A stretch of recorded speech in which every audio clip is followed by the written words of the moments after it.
Hola a todos, soy Montse Lierta, embrióloga de la Unidad de Reproducción Asistida de Quirónsalud Zaragoza. Vamos a hablar de la selección de espermatozoides mediante PICSI, cómo se realiza la técnica, qué nos aporta y en qué casos la utilizamos. Todos somos conscientes que los métodos de selección de espermatozoides que hemos utilizado hasta ahora, basándonos en los criterios de la OMS, se nos han quedado insuficientes. Basta ver las modificaciones que han ido sufriendo a lo largo de los años parámetros como la movilidad o la morfología, cuyos valores de referencia de normalidad han disminuido drásticamente, hasta un 32% en el caso de la movilidad o un 4% en el de la morfología. Ahora podemos considerar un semen normal con tan solo un 4% de formas normales. A esto además hay que añadirle que hemos ido encontrándonos sémenes clasificados como anormales que no tenían ningún problema en generar un embarazo y otros aparentemente normales pero que no eran capaces de hacerlo, manifestándose como fallo de fecundación, mala calidad embrionaria, fallos de implantación o abortos de repetición, problemas que no solucionábamos pasando esa pareja a donación de ovocitos. Y creo que todos tenemos claro que no se trata que un espermatozoide sea más feo o más bonito, sino que el espermatozoide es un recipiente para transmitir el material genético dentro del óvulo y que desde la aparición de la ICSI, que se mueva mejor o peor, realmente nos da igual. Lo que nos interesa es el interior. Y por eso se llevan años intentando desarrollar nuevas técnicas para encontrar métodos más sencillos para seleccionar espermatozoides sin aneuploidías y que podamos utilizar en nuestros ciclos de FIFICSI con mayores garantías. Como es el caso del ICSI fisiológico, basado en la reacción que se da entre el ácido hialurónico presente en la zona pelúcida del ovocito y la membrana de la cabeza del espermatozoide.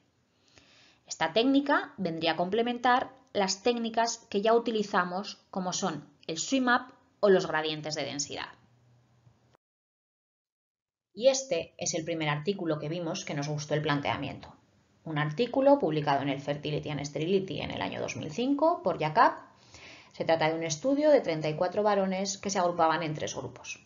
Un primer grupo de 12 varones que presentaba una oligospermia moderada, otro segundo grupo, también de 12 varones, con normozoospermia y un tercer grupo con 10 varones con oligospermia, y a los cuales se le hicieron estudios de aneuploidías antes y después de aplicar una nueva técnica.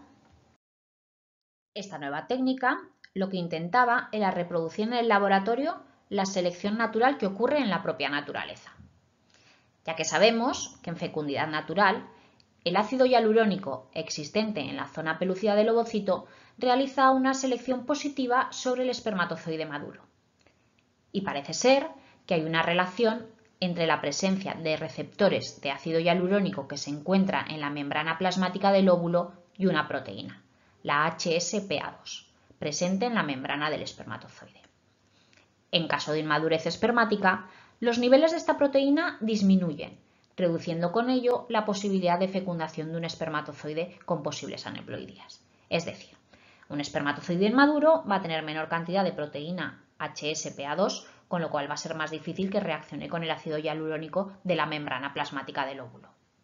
Obviamente, esta selección positiva la perdemos cuando realizamos la ICSI, por lo que teóricamente se debería incrementar el riesgo de obtener embriones anormales.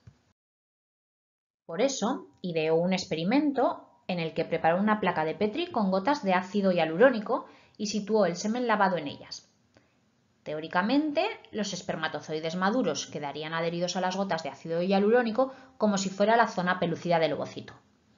Quedarían adheridos por la cabeza y con un movimiento de cola libre. Y como todos sabéis, este es el fundamento de las placas de PICSI.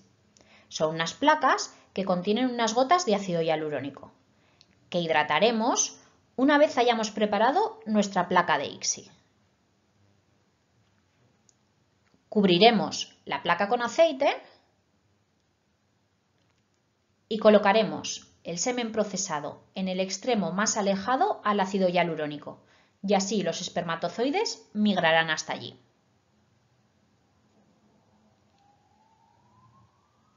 A través del microscopio se podrá ver cómo los espermatozoides quedan adheridos al ácido hialurónico, y esos son los que podremos utilizar. Los que van libres por la placa obviamente no han hecho la reacción de cabeza con el ácido hialurónico, y entonces van a tratarse de espermatozoides inmaduros y con mayor riesgo de aneuploidías. Y para demostrarlo, los autores realizaron FIS en las 3 muestras antes y después de situarlos en la placa. Por un lado, sobre la muestra de semen procesada pero sin seleccionar, y por otro, una vez seleccionados los espermatozoides que se habían adherido a la placa. Realizaron FIS para la disomía del 17, disomías sexuales y diploidías. Y en todos los grupos de estudio encontraron una disminución importante del porcentaje de aneuploidías en las muestras de semen una vez pasadas por las placas de ácido hialurónico. Y esto les llevó a la conclusión que podían seleccionar mediante esta nueva técnica espermatozoides con menor riesgo de aneuploidías y con ello reducir el riesgo de aborto espontáneo y fragmentación espermática. Luego han ido apareciendo otros trabajos, como este del año 2010 de Parmigiani, en el que quería evaluar el papel del ácido hialurónico en la selección de espermatozoides previo a la ICSI. Para ello, realizaron un estudio en el que participaron 241 parejas y evaluaron la fragmentación de ADN, la normalidad nuclear y la calidad embrionaria. El primer estudio lo que pretendía evaluar era la tasa de fragmentación de los espermatozoides seleccionados mediante ácido hialurónico frente a los seleccionados con VVP. Para ello, realizaron análisis del semen en distintos momentos, sobre la muestra en fresco, tras SWIMAP, tras ICSI y tras PICSI, y vieron cómo la fragmentación disminuía en los espermatozoides seleccionados tras PICSI. Pero también fue curioso comprobar cómo incluso el SWIMAP tiene un efecto de selección positiva, aunque no al mismo nivel. El mismo efecto positivo se veía en la normalidad del núcleo. En este segundo estudio, lo que se pretendía era evaluar la morfología nuclear, la tasa de normalidad del núcleo, en espermatozoides unidos al ácido hialurónico frente a los espermatozoides en PVP. Y se ve que el número de núcleos normales aumentaba cuando se había hecho la selección con ácido hialurónico. También en este estudio se observa una mejora en la calidad embrionaria, que además luego también veremos en nuestros resultados. Aquí lo que pretendía evaluar era la fertilización, calidad y desarrollo embrionario, implantación y embarazo en los ciclos que se realizaba ICSI frente a los que se realizaba ICSI tras selección de espermatozoides mediante ácido hialurónico. Y hay que destacar que el porcentaje de embriones grado 1 se incrementaba tras la aplicación del PICSI, por lo que podemos concluir que el ácido hialurónico puede optimizar el resultado de la ICSI al favorecer la selección de espermatozoides sin fragmentación de ADN y con núcleo normal. Y por último, este trabajo que contaba con 802 parejas de 10 centros distintos y analizaba la tasa de embarazo, la tasa de implantación y la tasa de aborto. Pero la diferencia era que fijaba si los espermatozoides maduros estaban por encima o por debajo del 65% en la muestra antes de procesar. Este punto de corte se definió en un estudio previo.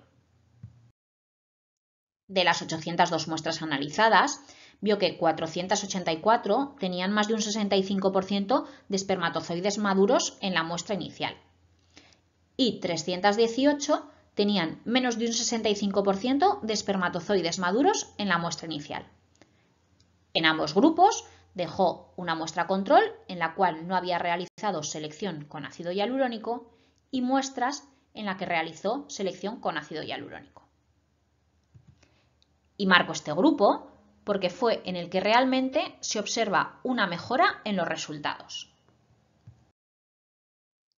Como podéis observar, la tasa de embarazo en el grupo que inicialmente tiene menos de un 65% de espermatozoides maduros sube de un 37,9% a un 50,8%. Y aún se detecta más claro al analizar la tasa de aborto, ya que pasamos de un 18,5% en el grupo control frente a un 0 una vez seleccionados los espermatozoides con ácido hialurónico.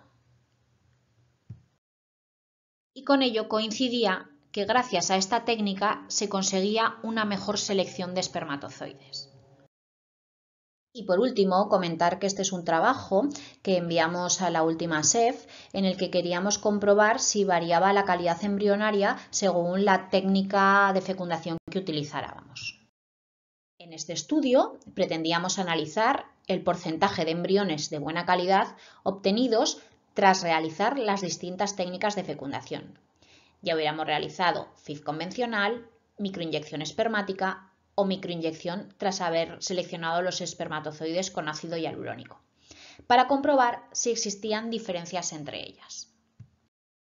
Realizamos un estudio retrospectivo en el cual analizamos 91 ciclos tras realizarse el TSEVA, que como ya sabéis realiza un análisis automatizado mediante imágenes de timelapse y predice la capacidad de implantación de los embriones, clasificándolos en diferentes categorías según su calidad.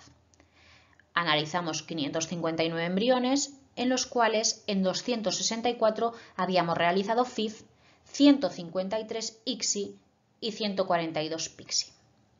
Y los criterios de inclusión de los diferentes grupos fueron: realizamos FIV en aquellos casos en los que el REM inicial era superior o igual a 3 millones por mililitro.